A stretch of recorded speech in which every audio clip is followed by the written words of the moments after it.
Saya, oh nggak dengar. Pakai data seluler aja.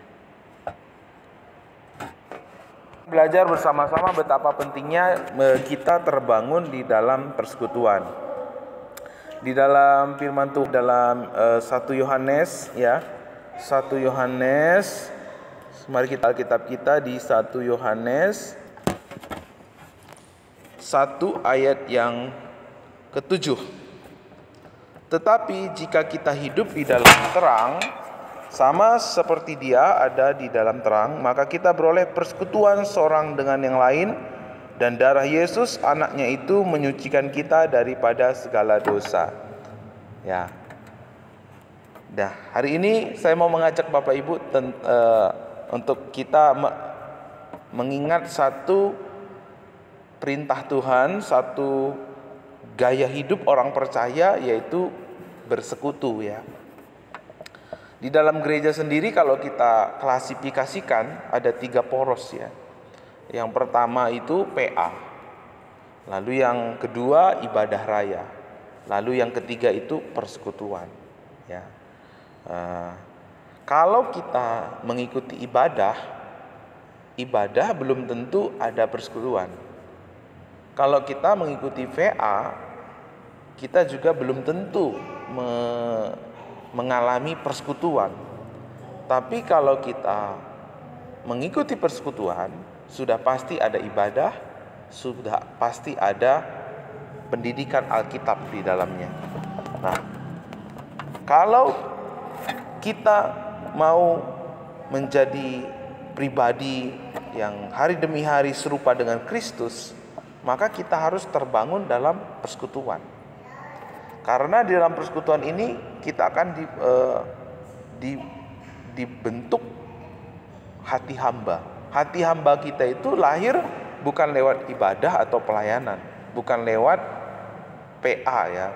Tapi hati hamba kita itu dibangun, dilatih lewat kita bersekutu gitu. Nah, makanya kalau kita kembali kepada pribadi Allah kita ya, kita punya mengenal Allah Trinus ya dalam hidup kita ya. Allah Bapa, Allah apa lagi Bapak Ibu? Allah Anak, Allah Roh Kudus. Kalau disimpulkan siapa Allah? Allah kita adalah persekutuan kasih gitu. Jadi kalau kita melihat di bulan Natal ini juga kita melihat bagaimana Tuhan bekerja beracara lewat persekutuan lewat orang-orang yang memiliki persekutuan kasih. Siapa itu? Yusuf dan Maria. Mereka punya jalinan kasih. Lewat keluarga ini Tuhan beracara, lewat keluarga ini Tuhan menyatakan karyanya. Siapa lagi? Elizabeth dan Maria. Waktu mereka bertemu, mereka saling menguatkan satu dengan yang lain. Nah, artinya kalau kita mau simpulkan Bapak Ibu, bahwa Tuhan akan bekerja di tengah-tengah umatnya yang memiliki persekutuan kasih. Nah, apa yang dimaksud dengan persekutuan kasih? Kita itu tidak hanya hidup bersama-sama, tidak hanya tinggal bersama-sama, tetapi kita itu hidup bersama-sama. Apa yang saudara kita rasakan, kita turut merasakannya.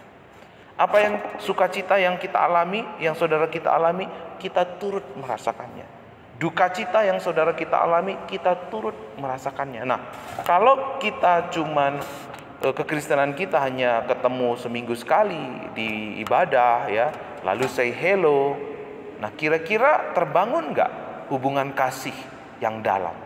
Pasti enggak. Pasti kalau saya cuman ketemu seminggu sekali dengan Pak Karyadi, lalu say hello ya, ketemu seminggu sekali dengan Opung Yeni, say hello, saya nggak bisa terbuka dengan mereka. Benar ya? Saya nggak bisa curhat dengan mereka, nggak bisa. Nah, jadi kalau nggak bisa terbangun hubungan yang dalam, tidak bisa, hatinya belum siap curhat ya, nggak percaya kalau cerita gitu ya, nggak mungkin terbangun hubungan kasih gitu. Nah, bagaimana caranya kita memiliki hubungan kasih? Kita harus komitmen bertemu secara intensif dalam komunitas yang Tuhan sudah percayakan kepada kita. Nah, kalau kita punya hubungan ya, makan bersama, doa bersama, menangis bersama gitu ya. Ada caring, ada sharing satu dengan yang lain. Di situ muncul trust. Di situ muncul hati yang siap untuk cerita apa yang terjadi dalam hidup kita. Nah, sering sekali memang sulit untuk seseorang bisa curhat. Kenapa? Karena belum siap orang tahu tentang dirinya dia. Belum siap. Nanti jangan-jangan kalau saya cerita Pak Karyadi malahan memandang saya begini, begitu. Jangan-jangan kalau saya cerita Mama Ira nanti ceritain ke orang lain. Nah, belum ada rasa percaya kepada. Kenapa? Ya karena cuma tadi say hello, ketemu sekali seminggu, tidak ada komitmen, tidak ada intens hubungan yang relasi pribadi, nggak bisa cerita. Nah, semakin seseorang tidak percaya, akhirnya hatinya numpuk masalah di sini, timbun dalam hati. Aduh, nggak mau cerita sama Pak Karyadi, nggak mau. Nggak mau lah sharing sama Mama Ira. Nanti dia, nah akhirnya numpuk di hati kita. Waktu numpuk di hati kita, akhirnya apa? Jadi berkat nggak Bapak Ibu? Biasanya jadi penyakit gitu ya. Karena waktu kita punya beban itu nggak disalurkan, itu ada yang bilang ya, maaf kata, seperti kentut. Kentut itu kalau ditahan-tahan, biasanya sakit perut gitu ya. Nah, maka akhirnya menjadi penyakit. Nah, makanya Bapak Ibu, betapa penting kita terbangun dalam komunitas. Kalau kita belajar dari Tuhan kita Yesus Kristus, dia turun ke dunia menjadi manusia. Yang pertama dia lakukan apa Bapak Ibu? Mencari orang-orang untuk terbangun di dalam komunitas. Ia mencari 12 orang. Lalu dari 12 orang ini ada tiga orang yang jadi orang intinya. Jadi tim intinya Yesus. Ada di ring pertama dalam hidupnya. Lalu baru yang ke-12, lalu yang setelah 12 ke 200 orang, dari 200 orang ke 5.000 orang, dari 5.000 orang ke seluruh dunia. Nah, ini satu hal yang kadang-kadang kita nggak nyadarin. Gaya hidup Yesus itu adalah penuh dengan apa? Selalu dikelilingi oleh orang-orang yang dibangun bersama-sama di dalam komunitas. Nah, kalau Bapak Ibu pernah ingat, saya pernah menyampaikan tentang firman Tuhan tentang capruta, ya kan? Ada mentor di atas kita, ada mentor di bawah kita, lalu ada mentor yang setara dengan kita, yang intens kita ketemu, yang siap kita terbuka dengan mereka, yang siap kita mendengar, lalu didengar oleh mereka. Lalu kita punya komunitas yang lebih besar lagi, ya, kita yang bisa kumpul. Nah, itu disitulah, jadi pemuritan itu terbangun bukan lewat PA kehidupan, bukan. Pemuritan itu terbangun bukan lewat ibadah, enggak. Pemuritan itu terbangun lewat komunitas. Lewat komunitas kita punya kehidupan yang saling menolong, saling memperhatikan, saling memotivasi, saling mendukung. Makanya Bapak Ibu, gereja yang bertahan kemarin di masa pandemi adalah gereja yang terbangun di dalam komunitas-komunitas kecil, yang komitmen gitu, yang tetap produktif, yang tetap memenangkan jiwa, yang tetap tangguh menghadapi segala persoalan. Itu gereja-gereja yang terbangun dalam komunitas-komunitas kecil. Sedangkan gereja-gereja yang hanya mengandalkan ibadah, lalu belajar firman, itu bagus ya, tapi itu nggak cukup. Gereja yang di Eropa sekarang yang jadi monumen, bangunannya itu dijual jadi kafe, ada yang jadi masjid, ada yang akhirnya jadi monumen gitu ya. Itu apa? Gereja yang tidak punya komunitas Bapak Ibu. Tapi gereja yang terbangun dalam komunitas, itu gereja ya, kemarin kita belajar di Salatiga, itu gereja dari Amerika, dari Korea, dari seluruh dunia yang terbangun dalam komunitas. Hari ini mereka tetap eksis, mereka tetap tangguh, mereka terus berkembang, maju. Gerejanya diberkati oleh Tuhan. Nah, Tuhan tentu rindu melihat gereja Baptis Pabaton diberkati, tangguh melewati segala musim, segala zaman. Kita nggak tahu ya, tahun 2024 itu musim apa lagi yang terjadi. Apakah yang lebih parah dari corona? Apakah yang lebih mengerikan dari corona? Kita nggak tahu. Tapi gereja itu adalah gereja yang tidak lekang oleh waktu. Yang dinamakan gereja itu alam maut tidak akan menguasainya. Artinya gereja yang sesungguhnya itu adalah gereja yang tetap aktif, tetap produktif di dalam segala musim kehidupan.